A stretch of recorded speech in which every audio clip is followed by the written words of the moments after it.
Hi guys! Today let's talk about something super important. Pero minsan nakalimutan natin, compassion or pagkamahabagin. Ano ba yun? Bakit siya mahalaga at paano natin siya ma-apply sa care for other, sa kalikasan at sa community natin dito sa PU and beyond. Okay, real talk na. Ang compassion, hindi lang siya basta awa. Is deeper than that.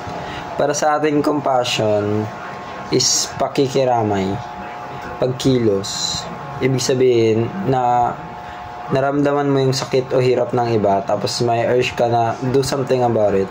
Hindi ka lang nakikinig, you care enough to help. Compassion is seeing other bilang tao, hindi bilang other, or not my problem. Kapag may nakita kang nahihirapan, automatic yung puso mo nagsasabi, paano ko siya matutulungan? And guess what? This applies not just sa friend or family, pero pati sa strangers, hindi mo kilala, organized people, at kahit sa kalikasan.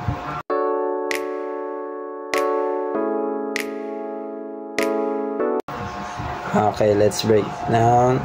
Kapag sa tao, compassion looks like yung tipong marunong kang makinig, as in, genuinely makinig. Hindi lang naghihintay ng turn mo magsalita. Tutulungan ka kahit hindi mo obligasyon, mag-volunteer for work, checking on a friend, speaking up for others. Kaya mong kumilos para sa tama, kahit hindi ikaw directly affect, like standing up against bullying or systematic injustice, like that. Pag sa environment naman, compassion means naiintindihan mong connected tayo sa kalikasan. Hindi siya ibang bagay, tayo yun. Kaya nagre-reduce ka ng waste conscious ka sa consumption and you support sustainable stuff like that. Nakikibaka ka rin for climate justice kasi alam mong hindi pantay ang epekto ng environmental issues sa lahat. Like now, compassion is not all about pa-sweet or mabait. Minsan is comfortable, messy, and requires action. So, paano natin ito gagawing pang community things, hindi lang pang personal? Dito, papasok ang communal discernment, big word. Yeah. Pero simple lang ito. Yung personal na pag-isip, pag-decision bilang isang grupo based on volunteer like love, justice, of compassion. Sa PU, imagine mo kung lahat ng decision mula sa policies, events, hanggang environmental practices duman sa tanong na, ito ba yung makatao? Bakit? Maraming na.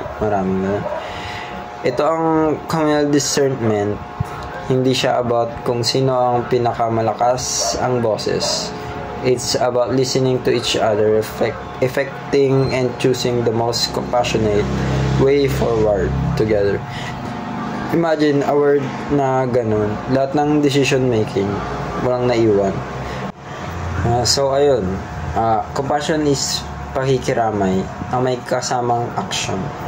Ipapakita ito sa pag-aalaga sa kapwa at kalikasan. At communal discernment, ang susi para hindi lang ito individual effort, kundi shared lifestyle sa PU at sa buong mundo.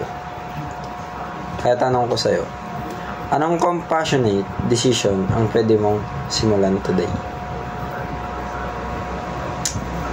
Okay, let's be the generation that leads with compassion.